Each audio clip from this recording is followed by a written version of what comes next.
I think in a year, the marketing team we're going to, produce a lot higher quality work, a lot faster, happier employees. And, over time, I do think I might have a team of everyone on the team could have a team of agents that help them do their work, whatever that work is. And you will have lots of, we have a lot of specialists today.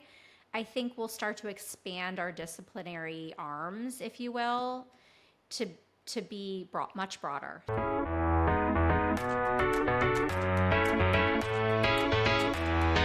Hi, I'm Greg Stewart, CEO of MMA Global, the international nonprofit trade association for CMOs who are focused on architecting a new future of marketing. I'm Rex Briggs, an author, market researcher, measurement inventor, and entrepreneur. Well, our guest today is Jennifer Kattula, and she goes by Jen. She's a CMO at Microsoft Advertising, and she's here to talk about what's changing in AI for our day-to-day jobs as marketers.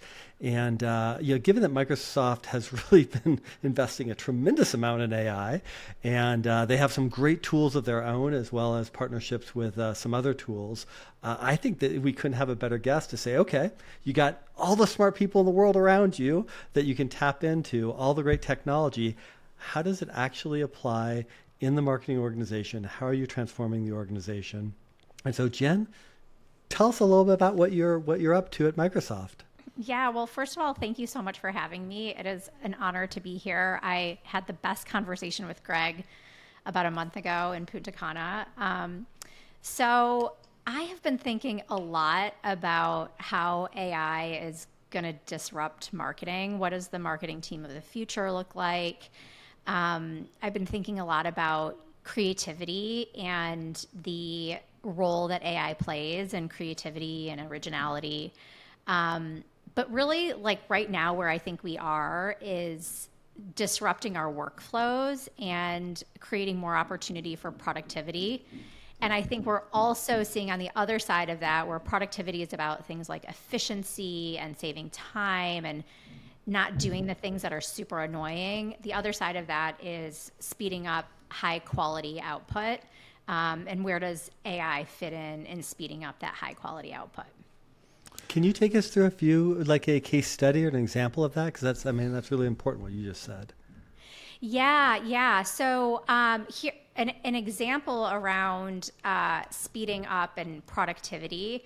So I'll share an example of something I actually built for the team. We all get these trend reports, right? So you get the 2025 trends for retail and autos and all of these things.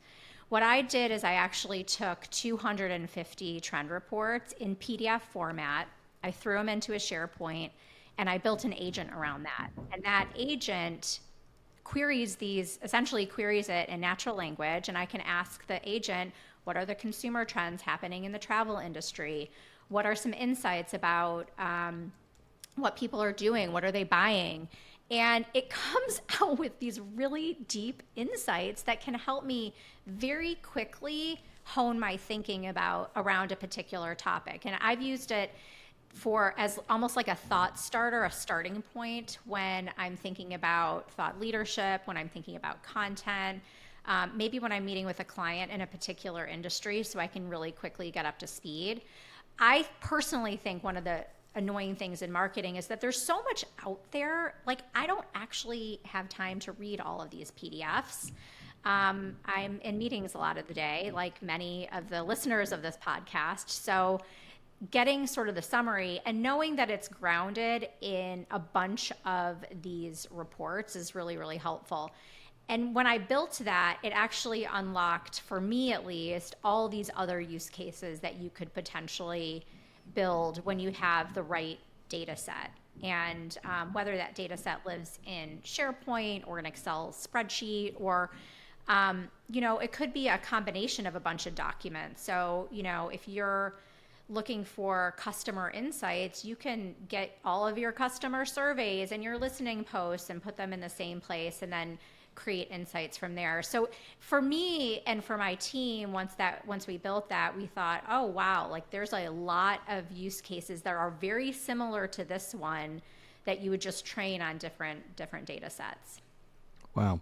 Hey, Jen, what's interesting too, you actually have a technical background and in fact actually worked as an engineer, correct? I did. I studied chemical engineering. I never actually did it, but I was very good at coding. So I built websites and databases during the first dot-com boom in the late 90s, early 2000s. And I think, like, to me, this is such a renaissance of being a builder because I don't code anymore. Like, I couldn't probably code anything in Python or Java, but the ability to be empowered is it's the best feeling as a marketer. I think marketers, every single one I talk to, you want your work to see the light of day, and you want to see your ideas get into the hands of customers and make their lives better, grow your revenue, drive acquisitions, like all the things that we want to do.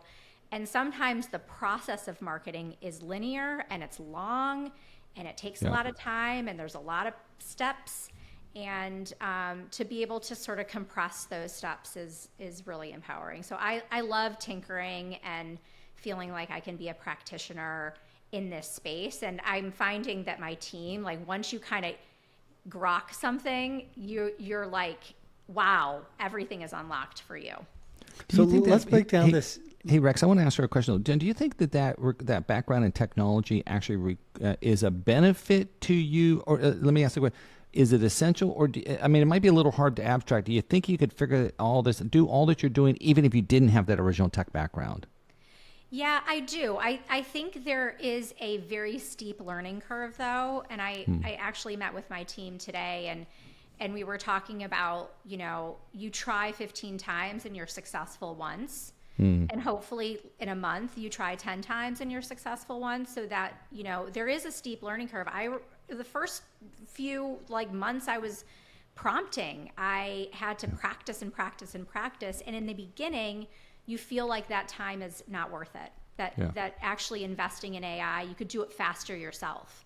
So you have to get over the hump. I truly believe you have to get over the hump and create a habit. In fact, I schedule time on my calendar every single day to do something, whether it is prompting or taking a class or tinkering around with an agent.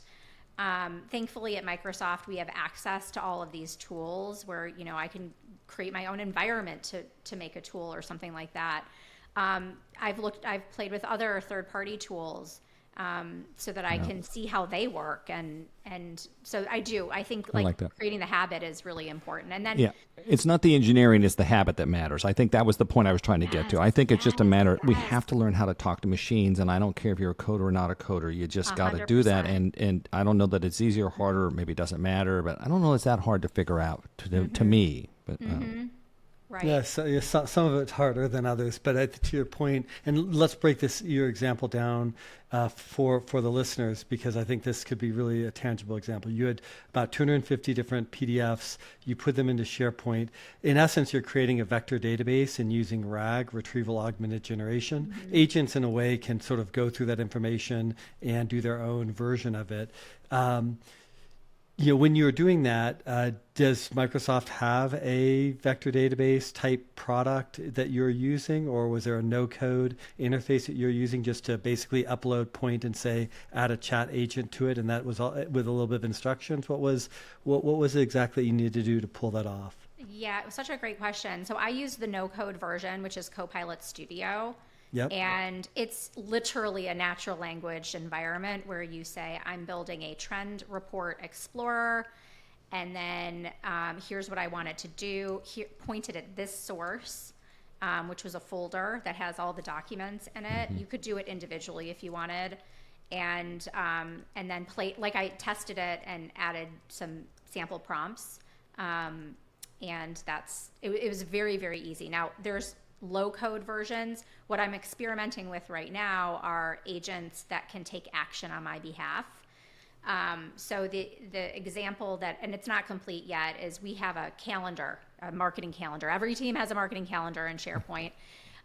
It's a Microsoft list functionality. And what I want is to send myself an email that has, I want to send the whole leadership team an email. Here's what's happening over the next month.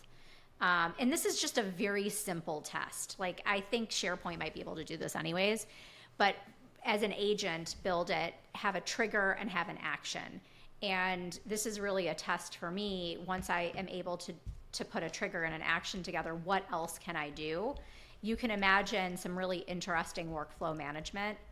And I think that the thing that I'm realizing is, having the Microsoft suite of tools is a real advantage because everything is pretty much connected. For companies that might have disparate tools, like I would really encourage the consolidation of information and organization of information as a starting point, because the LLMs need to be able to point at something. Of course, they can point at many different things, but the starting point is information.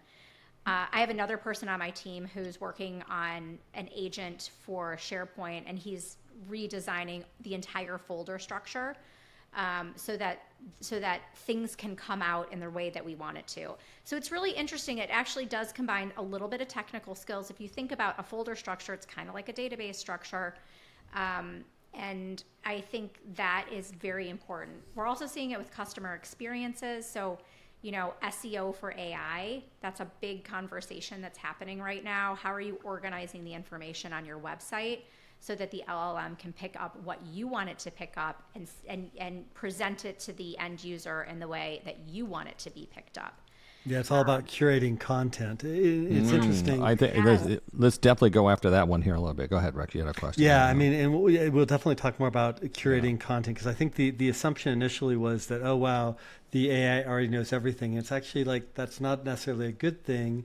As my co-author and son, Cale, was demonstrating a presentation he gave last week, you can ask AI about what happens when you shatter glass, and it might give you some superstitious 7 years of bad luck. Well, if you curate it or focus it on scientific content, or you give that in the context window to set that up as that's what you want as an answer, then it'll give you the physics answer of what happens with the glass breaking, and when you shatter a mirror. So there's this, in some ways, because the LLMs are too broad on their own, your ability to curate content is a huge competitive advantage. And you started off with 250 PDFs that you decide were good quality about trends. You uploaded it once into SharePoint. That's great. How do you make that a repeatable process? And what's your workflow looking to see, okay, do we want the AI to also maintain that trend data, or do you expect a human in the loop to, quarterly go through or annually go through and update the PDFs? How do you think about that content curation pipeline? So I haven't thought a lot about it yet, to be perfectly frank. In that scenario, because they're all third party, I think there has to be like a step in your workflow that is the human intervention. On the other hand, where I think this could get really interesting is when you're actually pulling from a dynamic database. So say you have your CRM or your CDP, or your journey or orchestration platform, and you're pulling from something that is dynamic and you're pointing it there, then it's an always on update almost, and you can set the rules for it. You might say, like, I'm only going to look at customer insights over the last year, or I'm only going to look at customer insights from the UK. And when you can set those rules, then you could probably do that dynamically with your prompt, or code it right into the agent itself. I think it's really interesting. Like, you could build that on top of it, but a lot of these tools today, like the conversational interface, is becoming the interface. So right now we are sort of redesigning our Martech stack, and we're using Dynamics, and Dynamics has Copilot built in. So we're going to be able to have LLM generated segments and things like that. That's really exciting. And there will be a lot of dynamic aspects to that, where a marketer doesn't need to know necessarily every single piece of metadata on their customer. They can really think about, in natural language, here's who I want to target, and kind of spin that up on the fly. Hey, Jen, so these are examples about creating greater efficiency, gaining time back, and I'd love to hear more examples of that, but also, too, where is Microsoft Advertising with, as we mentioned here, not to raise the bar, all the tools at your disposal and smarts? Where are you in terms of, marketing, advertising, content, effectiveness? Like, where are you boosting the performance of the things that you're doing? How far are you on that journey? Yeah, I think like the other side of the coin from productivity is the quality of the work that you're putting out there. We are using AI for research and insights. We are using it for, and beyond this trend report explorer that I shared with you, we are using it for concepting, copy creation.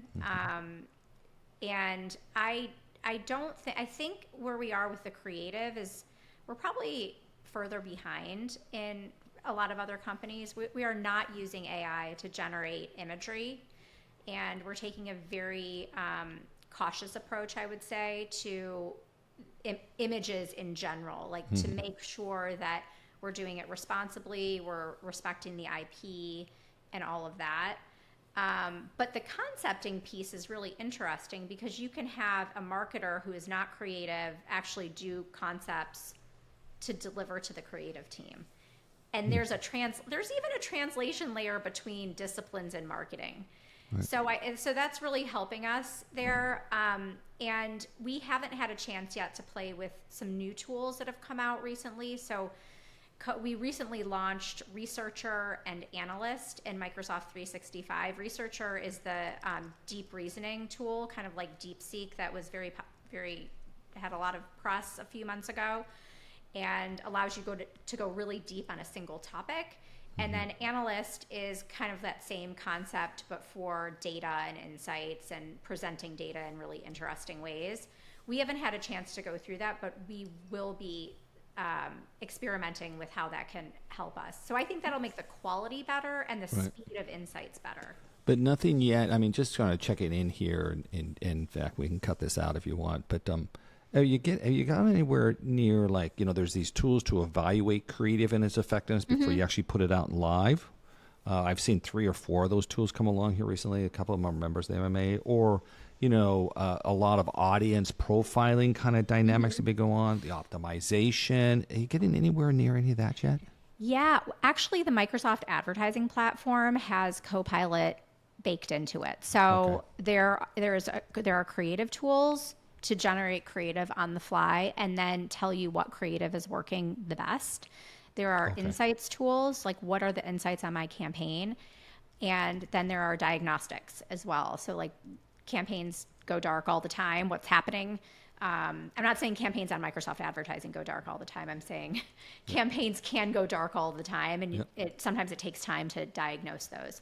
So we have it in the Microsoft Advertising platform, and that is a major area of focus and investment for us to deliver that to advertisers.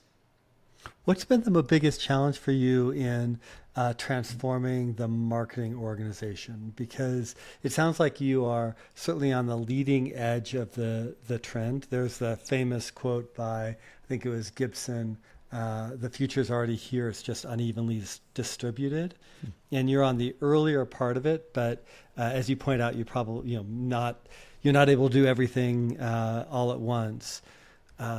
What do you wish you could make go faster in adoption of AI within your organization? If you had extra capabilities, what would you be getting your team to do that they're maybe not doing today? And then what do you think are the barriers of why that hasn't happened already?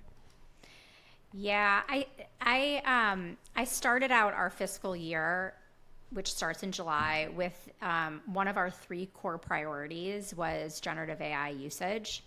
And that means that I wanted everyone to use it in some capacity. And it was very broad and very loose. And some people embraced it by using Copilot or recapping meetings. Other people really got in there and started to build things like the agents that I was talking about. And now we're about 3/4 of the way through the year, and we have a lot of these interesting point solutions from all of my teams that work for me. And what I've learned is that actually now we have these point solutions, but we need to build system-wide solutions. And so where we're going is we're having a hackathon in May, and we're bringing sort of 10 folks together in Redmond. We're inviting some experts from other parts of Microsoft that can help accelerate us. We will have required training beforehand, so everyone has a baseline on how to build this agent, how to do various things. And then we're going to meet and sort of look at our workflow. And where do we believe that AI or automation can actually, create some step change impact for the organization, not for like individuals, for the organization. And we're going to pick a few ideas and then build from there. And the goal is to have working proofs of concept at the end that we can then either productize, bring to our responsible AI committee. A lot of this stuff we might be able to just roll out if it's internal only, but that's where we want to get to. And if this whole thing works, we will do more of these hackathons so that we can build and iterate faster. And look, we might have to bring in and find some experts that are from outside where they're maybe more technical, more like product managers. And we say, hey, like there's some things we can't do, like, data connections, things like that, where you want to make sure that your data is all in the right place. And so that the agents that you're building can do what you want it to do. Because I think we are a little bit constrained with the no-code solutions, maybe a little bit of low-code, because we don't have developers on our team. So we might uncover that as well, and I'm totally open to that. I think these things will help us accelerate the work that we're doing, and I'm excited to share. Maybe I can come back on the Decoding AI and talk about the hackathon. Yeah. Do you know where some of those big opportunities are going to be, Jen? Do you have a sense of like where you hope to kind of see them, or just if you were to look into the future as an AI engine, what would you think it's going to be? So I think a few areas. I would say there's a bunch of annoying tasks in marketing, and every company is different, but you're going to have these rote tasks, admin things, filling out tickets, repeated communications, things that are just take time and are not like as intellectually stimulating as some of the other work. So I think that's going to be one. I would love to see a really comprehensive briefing process as well that is has like the research piece and insights, and has measurement and concepting as well. One of my like wish list ideas is to have an agent that could be kind of like a creative team, and you would have like multiple creative teams giving you concepts. So you'd have multiple agents that are trained a little bit differently. I don't know if we're there yet, but I think in the future you might be able to have like teams of agents that can work on your behalf and help you ideate faster. But I do really want to talk about like creativity and like how far AI can go, and where I think like actual human capacity and power is like there's a gap in there. So, and then lastly, I think there's going to be empowerment outside of your skill set. So if you like are really good at writing, but you're not an analyst, I want to be able to empower marketers that in other disciplines, so they feel like, hey, I can do a lot of this stuff on my own. I think marketer empowerment is like the whole goal of this. And not empowering others to be able to do the marketer's job, I hope. I don't know. Let me explain. The number one complaint I hear is that too many CMOs think that everybody in the C-suite can do marketing as a side hustle. And it's a common refrain I hear. So I don't know. We should be careful here. We could put in ourselves completely out of a job if we teach everybody marketing's not that hard. It can be done by AI. But I don't think that's where you're going. At all. But it is an interesting issue. I mean, I was working on a application with my son Jared, which is to do media planning, and to use some more of the Gen AI capabilities to create personas and visualize the personas and so forth. And it was interesting. Right after we finished that, we started with a traditional interface. And given that you worked in that world as your first engineering job, so we started with that typical interface, and we realized, well, why doesn't it just grab the notes from the sales meeting and just bypass the salesperson having to put in the 4 or 5 questions that they would have had to fill in, And then after that, then interestingly, as you go up the ladder, you're like, well, okay, well, if it does that, why do you even need to meet with the customer? Could you anticipate what their needs were? And, how far up could you go before, from changing what the core of what we do is to become something different? You hit on some of that with your briefing point, which is, you're looking at briefing and you're thinking about the creative ideation. And as you string together these agents or these workflows, you really have a very different world. What do you think that world looks like in a year from now for you? If all these hackathons go as well as they possibly could and everything lines up the way you'd want it to line up? I think the end result is higher quality output, happier employees. I think, the constraint would be media budget because you need distribution and you need budget for that. I think it's personalization at a very granular level and an evolution in customer experience as well. So we've talked a lot today about disrupting the marketing organization. I think the customer experience is going to change quite a lot because conversational interfaces, I believe, are the future. I actually rearranged my home screen recently so that Copilot is right front and center. It is actually my entry point, my first entry point into the internet. And I think I've heard other people say that as well, that that's their first port of call. It doesn't mean that they're not going to websites, but what does that mean for a customer experience? And, lots of companies are experimenting with agents, and when those agents get to talk to each other. So I think we are on the verge also of this customer experience revolution where it's gonna be pretty awesome if you're a customer and you're able to be part of a very curated and personalized environment.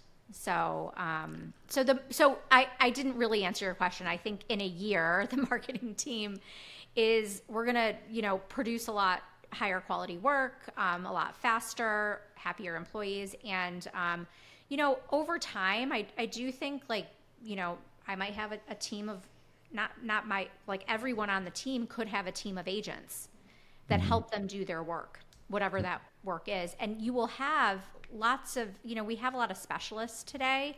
I think we'll start to expand our disciplinary arms, if you will, to be much broader. So we'll probably have more generalists that can lean into different disciplines. And of course, you'll still have specialists. We need somebody to invent the next MTA model like you did, Rex. But for marketers, I think there'll be a lot of generalists. Hey Jen, Microsoft, I was at your event and I did hear a lot of conversation around conversational marketing. You want to explain what that means? And I'm assuming this is public information at this point, right? Yeah, absolutely. Yeah. So we've been talking a lot about conversational marketing. If you think about how you're interacting with Copilot, you're talking to the interface, and the interface Copilot has, and this could be any. It could be ChatGPT. It could be any of the many LLMs out there. You're talking to it. It has empathy. It gets to know you. It has memory over time. It can take. Ultimately, it will be able to take actions on your behalf. We recently launched a whole bunch of updates to Copilot a couple of weeks ago. There's voice, there's vision, so you can share your screen with this technology and have a conversation about what's on your screen. They can help you with what's on your screen. The modalities are really interesting. I'm a big voice person, and so I will often talk to the Copilot with ideas and go back and forth, and that allows me to do things on the go. So I think it's moving into be the entry point to the internet. And that's where we're seeing this conversational interface go. You can even see it with enterprise applications.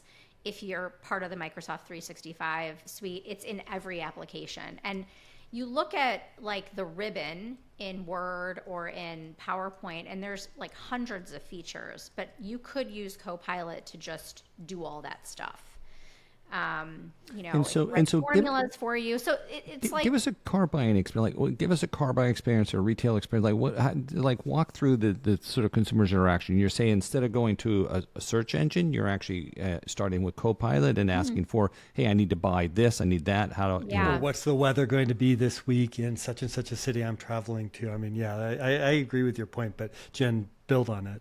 Yeah, absolutely. So the conversations I've been having with Copilot lately are around travel. And I know there's 100 websites out there to tell me what destination in the Caribbean is about 2 hours away from Atlanta, that's where I live, that are good for kids under 7 and luxury and direct. So I have all these requirements. And so the interactions I've had is like, oh, wow, you've literally narrowed down like 3 islands and 3 resorts per island. And then I can go deeper. And there's links to go out, of course. And we're building advertising experiences to go into the Copilot experience. And we have launched advertising experiences when there's like commercial intent. But they have memory, so I can go back. Like I don't have to stop. And 2 days later, I can kind of go back right into that experience, which I think is pretty cool. I hope at some point we launch collaborative ways to engage as well, so I can bring my husband in on this conversation. But that's just a simple example of what is happening. And I'm not saying, I really don't want to say websites are going to go away, but I think like the engagement, the consumer behavior is changing. Yeah, some will. I mean, what you're describing, which I definitely buy into, is a massive restructuring. I don't know that if you know this story, but when Microsoft initially launched Bing, they called me in to do the ad effectiveness measurement, and sadly, I had to come back and say that your technology isn't transformative enough to unseat Google. What happens is people do a search, they don't find what they're looking for. They then modify the search a little bit and put it into Google. They find what they're looking for, and their satisfaction goes down. So, and I remember, I think it was Balmer at the time. That's really for any marketer for your product. That would be crushing to hear that's what's happening. But go ahead. It was and I had to deliver it to Balmer and a few other people, and they weren't smiling and all happy in that meeting. But I said, my key point was, look, they were starting to work on vision and things like that at the time. I'm like, you need a major transformation to have another shot at this. But when you do, that's going to be your moment. And what you're describing, Jen, is that moment where everything could change. If your new interface becomes really interacting with an agent who's doing stuff for you, like gathering the travel places and the beautiful locations you're looking at, or finding the weather, or helping you with the restaurant, or looking up the sports scores, or in many of these ORs relate to fairly functional type of content. I mean, yeah, you will want to look at the website and read content after it's distilled it down, but that narrowing process isn't going to be a search page anymore. It's going to be so much more engaged and helpful, especially with memory. So you guys are making a play at that, it seems like. That's the right thing to do. What do you think is the consumer adoption curve right now for percentage of consumers that are starting to work in that way? Are you beginning to track that and then see when that takes off? Ooh, that's a good question. Yeah, because I think everybody's using Copilot, but maybe they're not. Right? Can you? Well, I think I'm part of that AI enthusiast group who is so deep into it. I can't imagine anyone not using it. That's my focus group of 1. Yeah, the adoption curve is going up and up and up. I think that, like I said in the very beginning, building a habit is a really interesting part of this. I think the other thing is young people. So I don't have stats on all of the adoption pieces of it, but when you look at how young people are using Copilot or using any interface, it's like they're using it for school. They're using it to generate podcasts. so they can listen to their homework. Oh my gosh, if I had that in college, I could like actually go to the gym and study at the same time. It's blowing my mind. So I think we're going to discover, I say all of this because I think we're going to discover almost new use cases that come out of how this consumer behavior is changing. And you described it as a restructuring. That I think we're going to have to study the consumer behavior. We're seeing a trend on LinkedIn right now of the plastic wrapped action figures. I actually think that's driving a lot of trial and adoption, and people are seeing, oh, I'm having this like aha moment where I can do these things. And that's really good for adoption overall, and it's really good for behavior change overall. Yeah, I'd like to do an industry study with you, and maybe Greg can figure it out with MMA Global how to do something where we're tracking what that adoption is. What I started to do is I worked. I worked on the back end to see what percentage of the website traffic to the sites that Claritas tracks are coming from AI agent. It's still very small, but because the large language models can save information and they don't always have to go out and do a web search, it's really hard to gauge that. So we need a new measurement or a new consumer survey or something to begin to understand what consumers are doing. Because I think what you're describing is going to be a paradigm shifting engagement with content and media that is the new media is an agent. And so we were going to do our spring break. My wife wanted to go to the Central Coast to a beach town, Avila, near San Luis Obispo. I was interested in Sedona. I turned it over to ChatGPT. I know I should have used Copilot. I'll try that next time, I promise. Yes. But it was interesting because of the memory function. I was asking, well, which one would my wife prefer? And it returned back and said, Carmel would prefer. And it was interesting. It remembered her name from another conversation. Now, that was a little bit creepy and scary at first. And so I'm sure Copilot would have done better. But it was still like this aha moment, which is, wow, it's really beginning to learn my preferences far deeper than anything has ever before. And its recommendation was on. It told me the one that she wanted, not the one that I wanted. And we did what happy wife, happy life. We did that one. And I'm forever grateful for AI to help me make that decision. Well, so do you see that world? I mean, you're seeing it up close and with Copilot. Are you guys going to be doing a marketing effort to try to help consumers use that as their new modality? I haven't seen that promoted yet. Or are you still in that kind of working out, is this the bet that you guys want to make? Yeah, well, can I share just a couple of quick stats with you? We're seeing that consumer journeys are shrinking by about 30% with Copilot. So you're getting to your answer faster.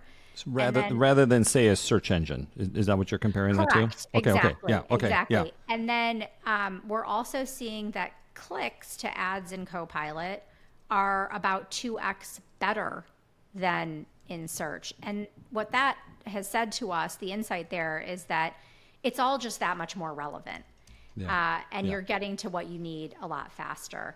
In terms of consumer adoption, we actually just launched a consumer campaign, I think this week, in fact, to drive consumer adoption. So, we wanted to make sure that a year ago, Mustafa came in as the head of Microsoft AI. Last fall, we relaunched Copilot, rebuilt from the ground up. It's awesome. It's empathetic. It's human. It's calming. It's helpful, and it works really, really well.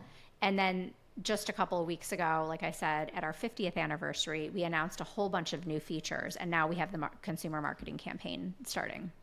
Okay, so part of that is then you're really kind of saying the product's in the right place.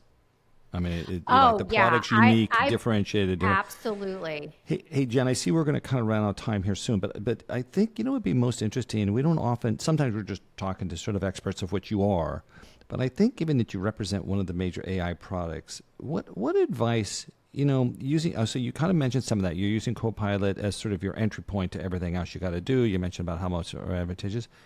What advice would you offer to your friends and colleagues, either within Microsoft or out, to really capitalize on Copilot, and or any other AI products that Microsoft's doing? I don't know. We can keep it focused on Copilot. I don't want to just limit it to that, but what do you really suggest that they do? I think because I've learned a lot in the last year, I would say you have to build your habit, and the learning curve is going to be steep. Just muscle through it, and you will get through it. So you need to do that individually. I want everyone who's listening to become a practitioner. Like, do not be afraid of hands-on keyboard. I think the future is going to be very kind to people who are AI literate, AI fluent, and you will have so many tools at your disposal if you are. And then the second thing is, if you're leading a marketing organization, I would really encourage you to make a tops-down priority for your team to do the same thing. And it depends what it's going to look like. Every company is a little bit different, but I definitely believe that raising the bar for everyone is going to have more impact for your organization than having a small tiger team to go figure it out. You need people to become believers for themselves. Yeah, I mean, so universal and pervasive is what you just said. Yes. Exactly. Yeah. You need to feel that, like, internally. It's funny you say that, because what happened in the internet is that, and I remember the people, in fact, I could name names here if you want to, because I was a very early, pre.com, but I was a very early internet guy, like from the very get-go. When the Mosaic first got released, I was like on it and was running an interactive group at Y&R, so I was really at the front lines. The resistance that there was first off unbelievable. I mean, incomprehensible that people didn't get, like, this is going to be the biggest thing we've ever seen, which it has turned out to be to now. And then also, too, there were these really wacky people that in most corporations, like I still remember the guy at Sears, like there's no way he would have kept that job in any corporation today. They would have fired him. He was just so cantankerous and difficult to deal with. But he was the guy who doubled down in building the Sears.com. You know, like, it took those kinds of people. It was these rebel fronts. And I love your point about, like, everybody's really got to get there. Yeah. Yeah, this has really been a great discussion. I think you've given us a few new key things to think about, particularly with the campaign that you're launching this week. It sounds like, and what we'll see next. Thank you so much for joining the show today, Jen. I really appreciate the dialogue. Thanks, Jen. And I'll go ahead and close with. Yeah, I'll close with that's it for this episode of Decoding AI for Marketing. I'm Rex Briggs. And I'm Greg Stewart. Be sure to catch all our episodes, plus subscribe, follow, rate, and review in Apple Podcasts, Spotify, or your favorite podcast app, or check us out on YouTube. You can get transcripts and more information on our website, decodingaiformarketing.com, and you can learn more about MMA and membership options at MMAglobal.com. Thanks for listening.